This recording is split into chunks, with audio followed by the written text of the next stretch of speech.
Buen día, estimados alumnos. Vamos a dar inicio al tema 10, que versa sobre las generalidades del efecto suelo.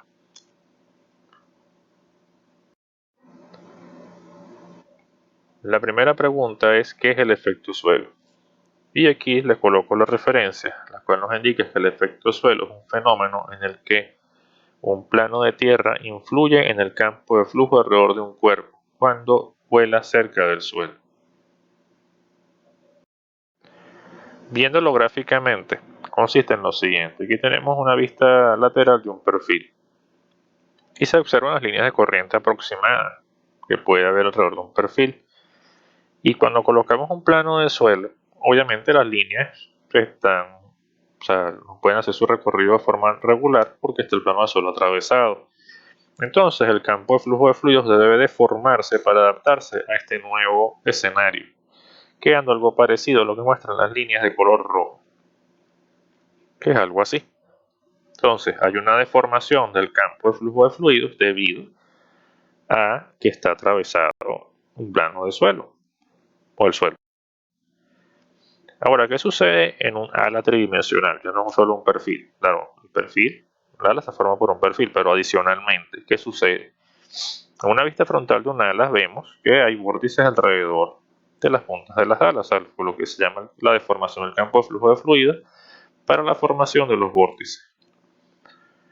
Ahora, si hay un plano de suelo atravesado, las líneas de estos vórtices no se pueden desarrollar de forma normal, como se desarrollarían en vuelo libre. Y por consiguiente, deben deformarse, así como se observa en las flechas rojas, como se muestra allí. Entonces hay también una deformación de este campo de flujo de fluidos tridimensional, alterando la forma que tienen los vórtices. Básicamente lo que hace en este caso es deformar los vórtices para que se asemejen más que todo a como si fuese un ala con mayor alargamiento. Cuando lo observamos ya algo más gráfico, para que lo vean más complejo, aquí les coloco dos imágenes sacadas de simulaciones que están en un artículo, que la referencia la tienen abajo. En este caso son simulaciones llevadas a cabo a ángulos de ataque elevados con el método estacionario de vortex lattice con la corrección de Kirchhoff, lo cual permite simular ángulos de ataque elevados.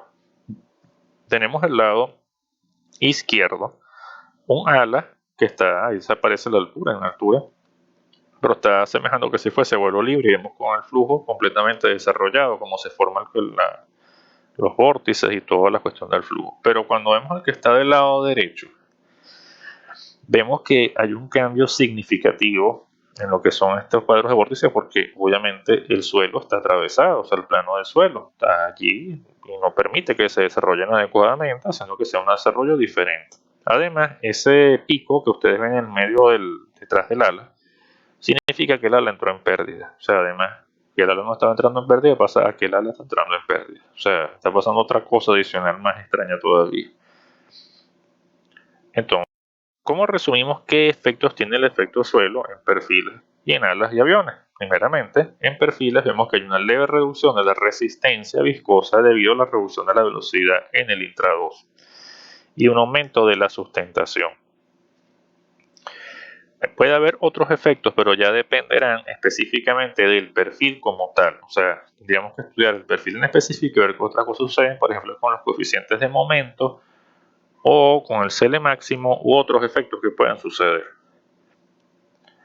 Ahora, en alas y aviones tienen los siguientes efectos. Una leve reducción de la resistencia viscosa debido a la reducción de velocidad en intra-2, que es la misma que en los perfiles. La reducción de la resistencia inducida debido a la deformación del campo de fluidos en el sistema de vórtices, que hace que en los vórtices se asemejen a los vórtices de un ala con mayor alargamiento. Hay una cuestión que se decía antes en otra bibliografía que dice que es que los vórtices reducen su intensidad, pero eso no puede ser verdad porque entonces implicaría una pérdida de energía. Y no puede haber una pérdida de energía, o sea, la energía no se puede desaparecer sola, o sea, si se pierde, se tendría que intercambiar generando calor o ruido u otra cosa, pero eso no está sucediendo. Lo que sucede es que los vórtices se asemejan a los de un ala con mayor alargamiento, y como se supone que un ala que tiene mayor alargamiento hace que se reduzca la resistencia inducida. Y hay un aumento de sustentación similar al que ocurre con los perfiles, o de la misma forma. Y la otra cosa que sucede es una posible reducción del CL máximo, que es algo que hay que tener en cuenta en aeronaves, porque entonces el CL máximo en vuelo libre no va a ser igual al que está en efecto suelo. Y de la misma forma que en perfiles, otros efectos dependerán del ala o la configuración específica de la aeronave. O sea que habrá que hacer estudios más completos para ver qué sucede con el coeficiente de momento, con los coeficientes laterales y otras cosas que puedan suceder.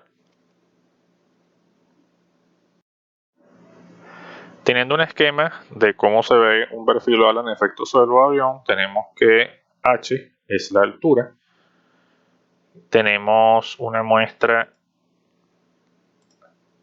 acerca de la cuerda, y la media cuerda es que estemos viendo la altura respecto al suelo, donde hace pivote. También tenemos mostrado entonces la senda de vuelo, son cosas que ya vieron de mecánica de vuelo, pero descritas en efecto suelo serían así. Esta sería la senda de vuelo, ¿verdad? Este es el ángulo de ataque respecto al ángulo geométrico del perfil, y el ángulo de cabeceo y el ángulo de la senda de vuelo, y la horizontal.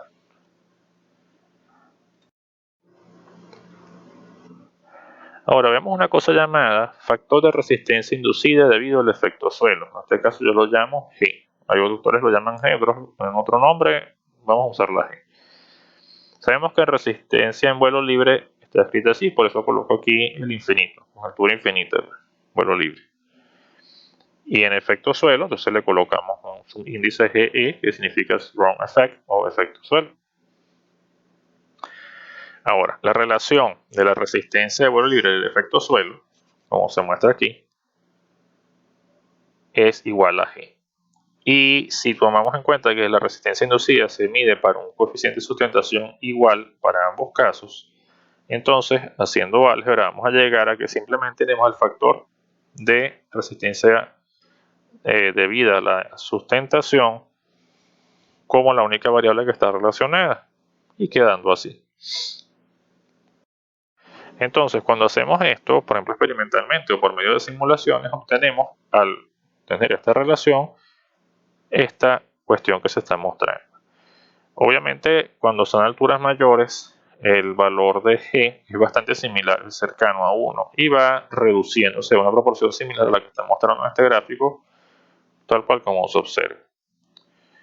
Se han hecho a lo largo de la historia diferentes expresiones para poder predecir este valor G y saber cuánto es la reducción de la resistencia debido al efecto suelo. Una de las más completas es la que estoy mostrando aquí, que está mostrando un artículo publicado por Layton en el año 1990, en la que está mostrada con la línea roja, y están observándola acá. Aquí pueden ver claramente que esta G depende mucho o depende directamente de la relación H entre B, o sea, la relación entre la altura y la envergadura del ala, que es lo que estamos observando aquí. Acuérdense que esto es para alas, porque la resistencia inducida solamente se produce en alas, entonces solamente será reducida en alas.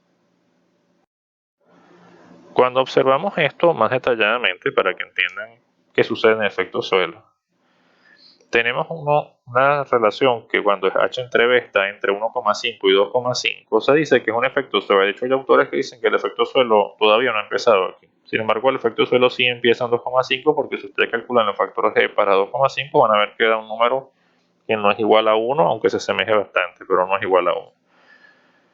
Después de 1,5 empezamos a observar cambios más significativos, como vemos aquí. Por eso hay autores que dicen que en esta condición el efecto suelo es que realmente arranca en 1,5, pero yo no estoy en favor de eso y muchos otros autores tampoco.